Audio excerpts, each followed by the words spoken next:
So speaking of getting a house, Yeah. for the young adult who just got a promotion or just got a made a huge achievement in their career goals, and they've increased their income. They just started their new business, or they just got a new trade. Their income increased. They saved up their money, and now it's time to go buy a house. But guess what? They didn't teach me how to do this in school. So like, where do I start? How do I get started? Exactly. What is Exactly. what's the home buying process exactly? The home buying process. It can be so tedious, it can be so overwhelming, but I think when you get with someone that just explains it to you and you're able to ask questions, it can be not so overwhelming. Still overwhelming, but not so much. One thing I will say before I get into the home buying process is that for young people, you're right here with Elijah. He's a financial advisor, all about the finances. So he's going to be able to definitely relate to this. Anything you do, the younger that you are, the younger you start, the better. So just think of it this way. A lot of young people are probably like, should I even be, thinking about purchasing a home? I'm 18, I'm 21, I'm 24. The younger you start, the better. So let's just say, for example, your grandmother leaves you money, or you come into some money, or now you are working, as Elijah mentioned, and you're not quite sure what to do. Well, there's going to be some renters. There's going to be some people who purchase. That's just the way it is. But let's say you're thinking about purchasing. Think of it like a 401k. Think of it like stocks growing. Okay, I'm 18, I'm 21, and I'm like, okay, this is going to be my first house. It's not the best house, but you know what? Hey, it's a small place, 3 bedrooms, 2.5 baths, or 2 baths, or 1 bath. But it's a starter home and it doesn't really require that much work. So now I'm in that home and I'm young. So, you know what? I'm going to pay the mortgage down, or maybe you're lucky and your mortgage is already paid down. But however you've done it, now you're ready to move to the next step. Well, what do you have there? You have something that's growing, meaning it's appreciating. As long as sales are going up and you're paying your mortgage on time, even pay a little extra, maybe once a year, pay an extra payment that gets your mortgage cut down by maybe 7 years or so. But you're paying this off fast. So now what are you doing? You're capitalizing on some money that's sitting there. You're actually, creating a little nest egg. So now you decide, you know what, I want something a little bigger. I want something a little newer. Well, now you can lease out this place. I'm going to lease it out. Guess what else I'm going to do? I'm going to refinance this place, and my next house, that's going to be my down payment and my closing costs. Or if this home is paid in full, I'm going to put a big chunk over here or just buy this house. But look at it as accumulating wealth. So that's what I want to say to young people. Never think that you're too young to purchase a home, because if that rent is $1,500 a month, if that rent is $1,000 a month, that's just rent that's going to that landlord.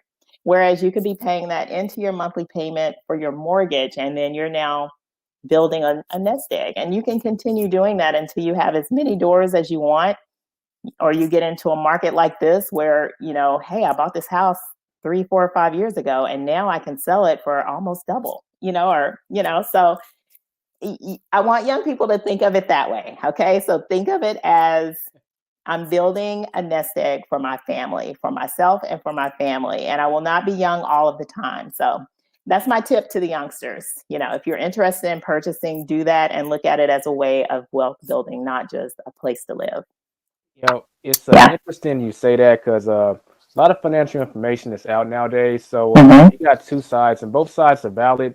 But I really want young adults to understand this. You have the side where a lot of people believe like you have to finance a home. There's no other way to do it. And that may not necessarily be true. And then there's a side where I call it like the Dave Ramsey side, the extreme side where I'm going to pay for cash for every single thing. So I'm not going to buy Mm-hmm. a home until I can pay for cash. That's fine, but what if you're saying that 20 years from now? I think that's a little excessive. So Exactly. what I always tell young adults is this is why I put so much emphasis on raising income, getting a skill or a trade. And I hate to say, but that can't be another job. It's got to be something where you give yourself permission to be impatient. I really Right. want to get this house.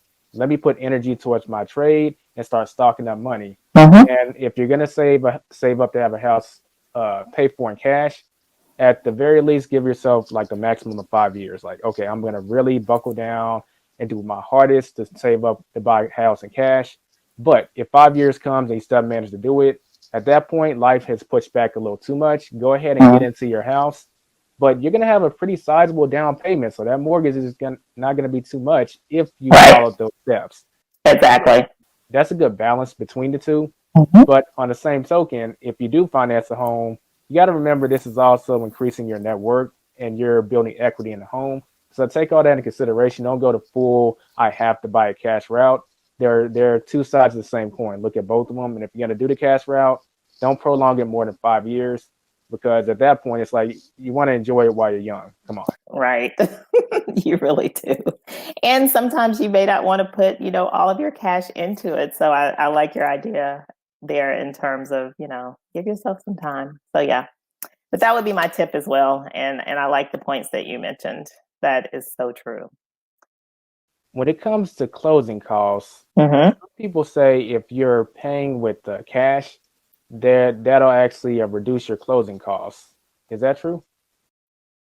When you're paying with cash, it does reduce your closing costs. And the reason that it does is because now you don't also have lender fees. So if you're not using a lender, you're only going to see title fees. And maybe, well, yeah, not even really that. But yeah, you're just going to see title fees. So you can save.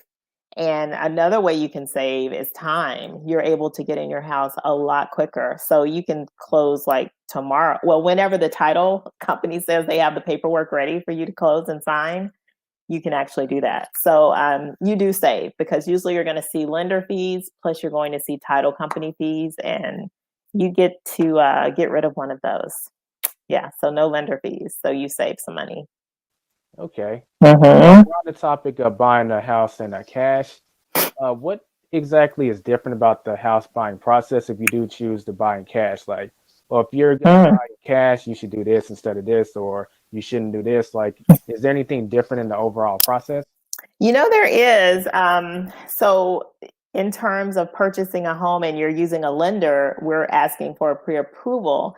Well, just because you are paying with cash, it doesn't mean we're letting you off the hook. Just because you say you have $300,000 in the bank, we don't know that. So, we want something called, proof of funds. So, it can be as simple as a bank statement. They can, you know, darken their account number, blot it out. But we want to see that you actually have that money because when we're sending that contract over to that seller, they're still going to want to know that you can, purchase that home. So that's the one thing that's different. We still want to see proof of funds. It's just not, a pre-qualification. Some things that are different as well is that I guess depending on I guess the person that's purchasing, because sometimes when people are buying cash, they may be investors or they may kind of know a little bit about a home to where they can look at it and scope it out themselves. So they may not even opt to get an inspection. So I have seen that happen with some of the cash deals I've done. One guy though, he was an actual buyer, so not a contractor or investor. So of course he did get an inspection. But sometimes when you have those cash buyers, they know a little bit about homes, so they're saving there because they're not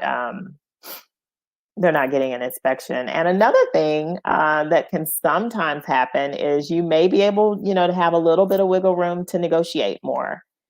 With financing, we still want to negotiate as well. I'm always going to negotiate for my buyers, but I do find that some of the cash deals I have done, there was way more negotiating room than I found with finance deals. And that's just because they know they close quicker. They know they're going to get their money right then. So, they may knock a couple of thousand off, maybe, but I do see that's a difference as well.